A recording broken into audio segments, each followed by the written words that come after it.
I think that anybody who tells you that the Bible protects women is either being very naive or mind-bogglingly stupid. And any man who tells a woman this, that is a bright red warning light, and she should run away very fast, very far, and not look back. The Bible's opinion of women seems to be pretty clear to me. It views them not so much as human beings as the property of their menfolk.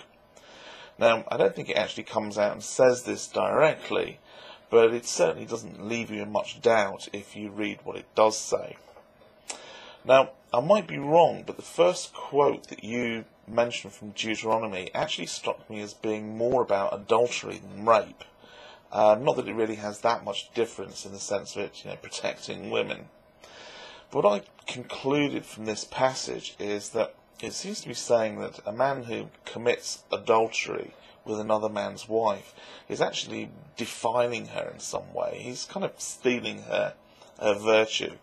And so, once she's been with another man, she's no longer really of any use at all to her husband, and she can just be disposed of at the same time as you punish the thief.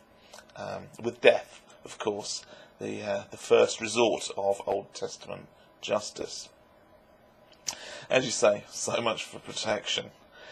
It really does make you wonder whether or not these desert tribesmen actually, loved their wives at all, or whether they just simply viewed them as vessels for producing sons. The second quote, Deuteronomy 22, verse 28, where you say, "Lay hold on her and lay with her and they be found." Now that does actually sound more like rape. But again, like you, I don't see how the subsequent verses provide any kind of protection for a woman. First off, it seems to specify that the attacker and his victim are found together. And I can only presume that that's because if the girl herself protested afterwards, then her word is not going to be believed against the word of a man. So it seems that raping a woman's okay, as long as nobody apart from the victim actually sees you do it. I think that the fact that the rapist has to give the girl's father money is really only protecting the father's interests. It's compensating him for the ruination of his daughter. And I really don't see how it provides any kind of protection or help to the girl who's been raped. And in fact, it's almost like she's being punished for being raped, because this poor girl is, she's not only been attacked and sexually abused, but now she's been married off to spend the rest of her life with her abuser. And that's just a truly appalling state of affairs. I just can't believe that anybody would consider that to be justice. I have read and seen people say on YouTube that, unlike the Christians, the Jews don't have a sense of hell, but it just looks like they don't need one.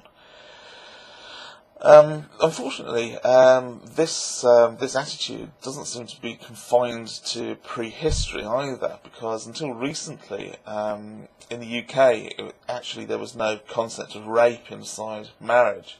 So if a man wanted sex with his wife, it was his right to just take her, even if she wasn't willing.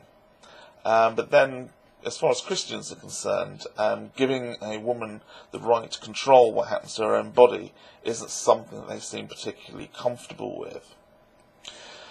It's really hardly surprising, I suppose, that these Christians are so fucked up about sex if this is their guidebook to healthy sexual relationships. It'd be funny, I suppose, if it wasn't so chilling and disgusting and disturbing. And if you think about it, just think about it properly, it's nauseating to propose that a human being should be treated this way. And really, that's why I don't have any problem just dismissing out of hand any Christian who points to their Bible as, their guide to morality. Because I am not prepared to trust the judgment of anybody who can point to a book that contains this kind of evil and not see that it is wrong.